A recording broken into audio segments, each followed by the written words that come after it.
레위기 2장 12절입니다.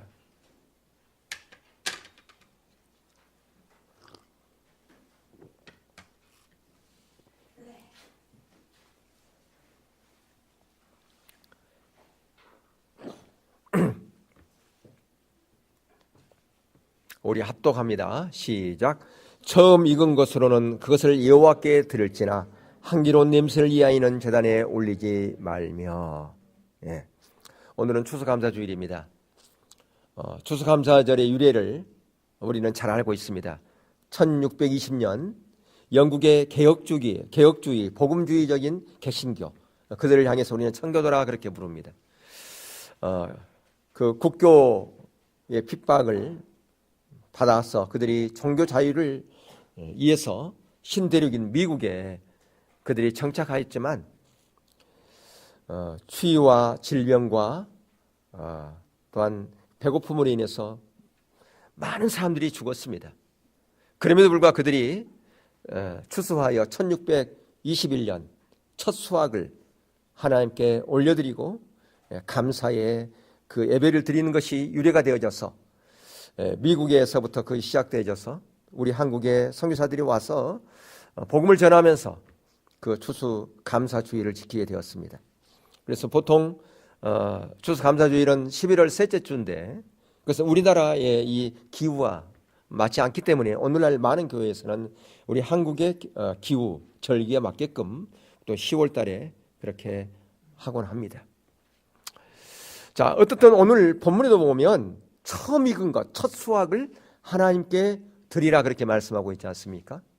그러니까 한 해 동안 풍성하게 거뒀던 그 가을거지 하는 것을 하나님께 드리는데, 그냥 드리지 말고 오늘 본문에서는 그것을 소제로 드리라 그렇게 말씀하고 있는데요. 여러분, 소제는 곡식을 드리는 겁니다. 곡식을 드리는 게 그냥 드리면 되는데 꼭 가루로 내어서 드리라 그렇게 말씀하고 있어요. 그래서 소제인데요. 소제의 그 주 올려놓은 곡식을 빻아서 하나님께 드린다. 그래서 레위기 2장 1절 2절을 한번 보시면, 자, 2장 1절 2절 한번 보시면, 누구든지 소제의 예물을 여호와께 드리거든 어떻게 하라고요? 고운 가루로 예물을 삼아. 예, 바로 고운 가루로 제물이 되어졌던 분이 누구시냐? 바로 신약에서 우리 주님이 소제의 예물이 되셔서 하나님 아버지를 기쁘게 하셨습니다.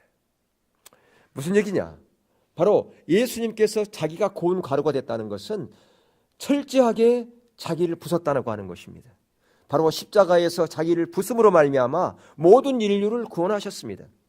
그런데 이제 우리가 고운 가루가 돼야 돼요. 왜? 예수님이 우리 안에, 우리가 예수님 안에 살아가는 그 삶을 살아간다고 하는 것은 바로 우리가 십자가를 진다라고 하는 것이, 십자가에서 우리 자신을 부수는 것이에요. 그게 뭐냐? 자기 부인입니다. 자기 부인이 없이는 절대로 소제의 예물이 될 수가 없습니다. 고운 가루가 된다고 하는 것은 바로 우리를 부인하는 것입니다. 우리가 철저하게 십자가에서 빠지는 것을 얘기하는 것입니다. 바로 자기 부인을 말하는 것이고, 예수님께서 철저하게 자기를 부인하고 자기를 빻아서 하나님의 그 말씀에 순종함으로 오는 인류를 구원하는 자리까지 갔어요. 다시 말하면 고운 가루가 된다고 하는 것은 철저하게 자기 부인을 통해서 하나님의 말씀에 순종하는 자리로 가는 것을 말하는 것입니다. 여러분, 곡식은 농부가 씨앗을 뿌린 대로 거두게 돼 있어요. 동쪽에 뿌리면 동쪽에 나고요, 서쪽에 뿌리면 서쪽에 나고, 음지에 뿌리든 양지에 뿌리든 곡식이 나게 돼 있다라고 하는 것입니다. 그것은 무엇을 얘기해 주고 있습니까? 바로 순종을 말하는 것입니다. 말씀이 뿌려졌다면, 말씀의 씨앗이 뿌려졌다면 자라나야 돼요. 그것이 어떤 심령에 뿌려졌든 간에 그것이 음지든 양지든 동쪽에 있는 사람이든 서쪽에 있는 사람이든 말씀이 뿌려졌으면 싹이 나고 꽃이 피고 열매가 맺어야 된다라고 하는 것입니다. 예수님은 어떤 곳에 뿌려졌습니까? 예수님께 이 땅 가운데 오실 때 양구유에 태어났어요. 하나님께서 그렇게 보냈어요. 우리 같으면 또 좋은 환경에서 나시면 얼마나 좋겠습니까? 그런데 양구유에 태어났고 가난한 목수의 집에서 자라났다고 하는 것입니다. 그리고 그것뿐 아니라 많은 사람들로부터 멸시를 당하고 많은 사람들 대적과 어려움을 당하셨어요. 최후 만찬 후에 예수님이 겟세마네 동산에서 기도하실 때 내 원대로 마시옵시고 아버지의 뜻대로 되기를 원한다고 그렇게 기도하는 것을 볼 수 있습니다. 바로 그것은 무엇입니까?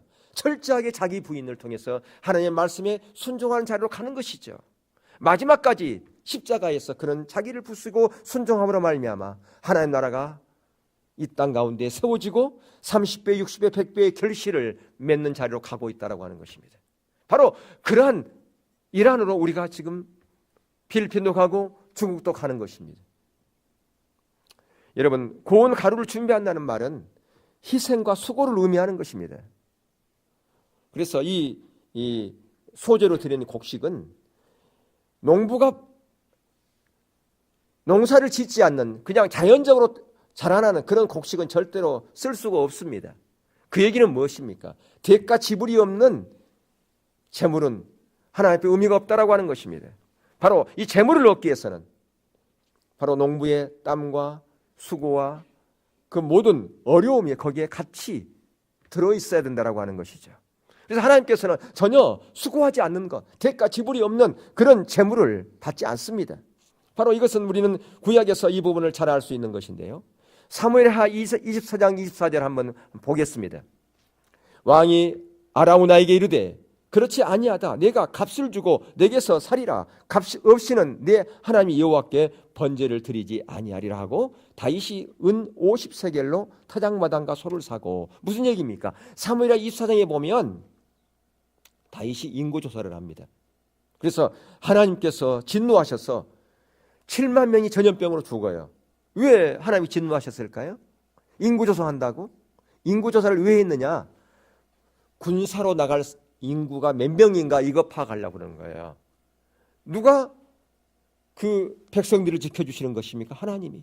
그러니까 하나님만 의지해야 되는데 군사력이 얼마 되는가? 이게 사람을 의지하는 그 생각으로 인구조사를 했다는 거예요. 그러니까 하나님께서 네가 나를 신뢰하고 나를 의지한다더니 네가 사람을 의지하고 있구나. 하나님께서 진노하셔서 전염병을 보내서 7만 명이 죽었어요. 그래서 갓 선지자가 왕이여 이대로 안 됩니다. 빨리 하나님 앞에 번제를 제사를 드려야 됩니다. 그래서 하나님의 진노를 막으셔야 됩니다라고 그렇게 얘기를 했어요. 그랬을 때 이 아라우나의 타작마당 거기서 이 번제를 드리려고 했습니다. 그러니까 그것을 안 아라우나가 제 타작마당을 하나님께 제사 드리는데 드리겠습니다. 그렇게 얘기를 제안을 했단 말이에요. 그러니까 다윗이 아니야. 그렇게 하면 안 돼. 내가 대가 지불 없이 하나님께 번제 드리는 거 그것은 하나님께 받지 않아. 내가 그걸 살 거야. 그래서 타작마당과 소를 샀다 그 얘기예요.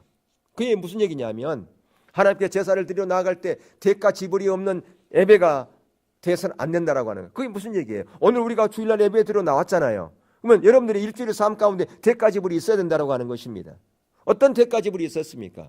여러분들, 내가 오늘 내가 중보기도 하는 시간이에요. 그래서 지금 TV에 재밌는 거 해. 근데 그거 그냥 내려놓고 또 누구 친구 만나러 가는데 그거 내려놓고 기도하러 오는 거 이게 대가 지불이에요.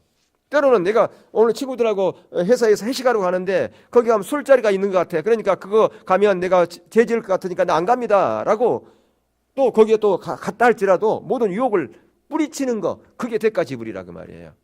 그런 대가 지불을 하고 예배에 나와야 된다라고 하는 것입니다. 그렇기 때문에 대가 지불 없이 우리가 예배 자리에 나온다. 내가 오늘 하나님 앞에 어떤 대가 지불을 했는지, 일주일 동안 어떤 대가 지불을 했는지를 우리가 보셔야 돼요. 그렇지 않으면 우리가 교회에 나와서 그냥 구경꾼으로 참석하는 것밖에 안 된다라고 하는 것이죠. 고운 가루 낸다는 말은 아까도 말씀드렸지만 뭐라고요? 부서짐이라 그 말이에요. 때로는 내 옆 사람이 나에게 힘들게 할 때가 있어요. 예. 사랑하는 사람이, 가족이, 친구가, 배우자가 나를 힘들게 하는 거예요. 그거 왜 힘들게 할까요? 나를 닦기 위해서 그 사람이 나의 맷돌이 되는 거예요. 때로는 경제적인 어려움이, 건강의 위기가, 좌절감 등이 그것이 맷돌이 될 수 있어요. 나를 맷돌이 돼서 나를 힘들게 해. 때로는 나를 훈련 조교가 돼가지고 나를 힘들게 해. 어떻게 해야 되겠어요? 맷돌 던져버려야 되겠죠? 아니요. 이 귀한 맷돌 사랑한다고 품어야 돼요. 훈련 조교가 옆에 있어요. 그럼 어떻게 해야 될게? 훈련 조교에게 소고기 한 근 사가지고 드려야 돼. 더 힘내가지고 나를 좀 더 빠달라고, 훈련해달라고. 예. 왜 그렇게 하시느냐? 하나님은 우리를 부수므로 말미암아 우리 안에 있는 욕망과 교만과 시기와 질투와 분노, 인간의 모든 죄성을 다 부숴버리기 위해서 그렇게 한다 그 말입니다. 그것을 깨뜨리기 위해서 그렇게 하는 거예요. 하나님께서 야곱에게, 모세에게, 다윗에게, 사도 바울에게 그런 엄청난 고난을 주었을까요? 바로 그들을 하나님께 쓰시기 위해서는, 그들 가운데 있는 그런 모든 그 혈기와 분냄과 자기 사랑과 자기 중심적인 것과 그 모든 것들을 다 제거하기 위해서, 그래서 겸손하게 간용하고 온유하고 충성스러운 그런 사람들로 하나님의 진정한 동역자로 세우기 위해서 그렇게 하셨다라고 하는 것입니다. 그렇기 때문에 여러분들, 우리 가운데 광야가 있다면 광야를 어떻게 하라고요? 사랑하라고요. 그래야 내가 고운 가루가 될 수 있기 때문에 그렇습니다. 여러분, 욥기서 23장 10절을 한번 읽겠습니다. 여러분이 순금이 되고자 하신 분들은 한번 같이 읽어야 돼요. 나는 순금이 되기 싫어 그러면 안 읽어도 됩니다. 한번 읽겠습니다. 시작. 그러나 내가 가는 길을 그가 아시나니 그가 나를 단련하신 후에는 내가 순금같이 되어 나오리라. 예, 하나님께서 우리를 단련한 이후에 뭐가 된다고요? 순금이 된다고요. 여러분, 고난의 골짜기를 지날 때, 그렇기 때문에 우리는 낮아지고 겸손해져야 된다. 내 모습 이 속에 하나님 보시기에 합당한 것이 없다면, 하나님께 우리를 쓰시려면 우리를 연단하십니다. 우리를 단련하십니다. 고운 가루는 여러분 소리가 나지 않습니다. 그러나 아직까지 거친 것은, 그 열매 그대로 있는 것은 소리가 납니다. 소리 나지 않게 하려고 철저히 벗어져서 내 목소리 내지 않냐고 겸손하게 그렇게 쓰시려고 하나님께서 우리를 가루로 만드신다라고 하는 거예요. 여러분, 내가 살아있고요, 내 주관이 뚜렷하고 내 목소리가 크면 항상 하나님의 말씀은 뒷전입니다. 옆으로 밀려나게 돼 있어요. 그런데 하나님께서 우리를 부수려고 할 때 우리가 힘들잖아요. 그러면 우리가 말씀을 붙잡게 돼 있어요. 예, 말씀이 내 생명이라고 생각하고 그렇게 의지하고 기도하는 자로 가게 돼 있다 그 말이에요. 근데 이런 그 소재는 미리 준비하는 것이 필요해요. 무슨 얘기냐? 여러분, 추수한 그 곡식은 수분이 많을까요, 안 많을까요? 수분이 많은데 그거 수분이 많은 그대로 부서질까요? 가루로 잘 안 된단 말이에요. 그러니까 그걸 어떻게 건조해야 됩니다. 자, 건조하는데, 자, 건조해 놨단 말이에요. 근데 마음이 거기 가 있어요. 혹시 비가 오면 어떻게 해야 돼요? 빨리 거두어 드려야 된단 말이에요. 그리고 저녁이 되면 이슬 안 맞게, 설이 안 맞게 덮어야 돼. 또 아침이 되면 또 열어놔야 돼. 항상 마음이 거기 있는 거예요. 그런 준비 과정이 필요하다라고 하는 겁니다. 건조를 해야 되니까. 근데 그것은 어디서 해야 됩니까? 누가 해야 됩니까? 내가 집에서 내가 해야 되는 거예요. 다른 번제 드릴 때는 그냥 성막에 그냥 가져가면 거기서 모든 과정이 진행되어지는데, 이 소재물은 집에서 내가 준비를 해야 된다라고 하는 거예요. 여러 과정을 거쳐야 된다라고 하는 것입니다. 바로 추수감사 예배가 바로 그런 거예요. 우리가 헌금을 드리는 것도 지난주에 말씀드렸지만, 그냥 내가 관례대로, 내가 예전에 그렇게 했으니까 그냥 습관대로 하는 것이 아니라 1년을 되돌아보면서 하나님께 감사하면서 하나님과 1:1 관계 가운데서 하나님께서 감동 주시는 그 금액을 하나님께 드리는 것, 그게 준비하는 거라 그 말이에요. 근데 이렇게 준비해서 가루로 만들었는데 거기에 그냥 그걸 반죽하지 않았어요. 거기에 뭘 부었느냐 하면 기름을 부었습니다. 자, 레위기 2장 한번 볼까요? 거기 보면 1절에 뭐라고 그랬습니까? 우리 소재 예물을 여호와께 드리거든 고운 가루로 예물을 삼아 그에 뭘 붓고? 기름을 붓고. 또 4절 보면 내가 하덕에 구운 것으로 소재 예물을 드리려거든 고운 가루에 기름을 섞어 맞는. 또 6절에 보면 조각으로 나누고 그에 기름을 부을지니. 예. 그러니까 5대 제사 중에서 소제만 기름을 부었어요. 예. 그러니까 번제에는 피가 있듯이 소제에는 반드시 뭐가 있어야 되냐? 기름 부음이 있어야 돼요. 예. 자, 왜 기름을 부을까요? 기름 부어서 반죽을 할까요? 여러분, 핵곡식은 아무리 잘 말려도 수분이 있기 때문에 잘 갈리지가 않아요. 거칠단 말이에요. 그러니까 거친 그대로 하나님께 온전히 드릴 수가 없어. 완전히 내가 죽지가 않았어 아직. 그러니까 성령님께서 오셔서 기름을 붓는 거예요. 그러니까 이게 완전히 가루가 돼야 하나님께 온전한 예배가 드리는데 이거 온전한 예배가 안 돼. 그러니까 성령님이 오셔서 은혜를 주셔서 완전하게 하나님의 백성으로서의 그렇게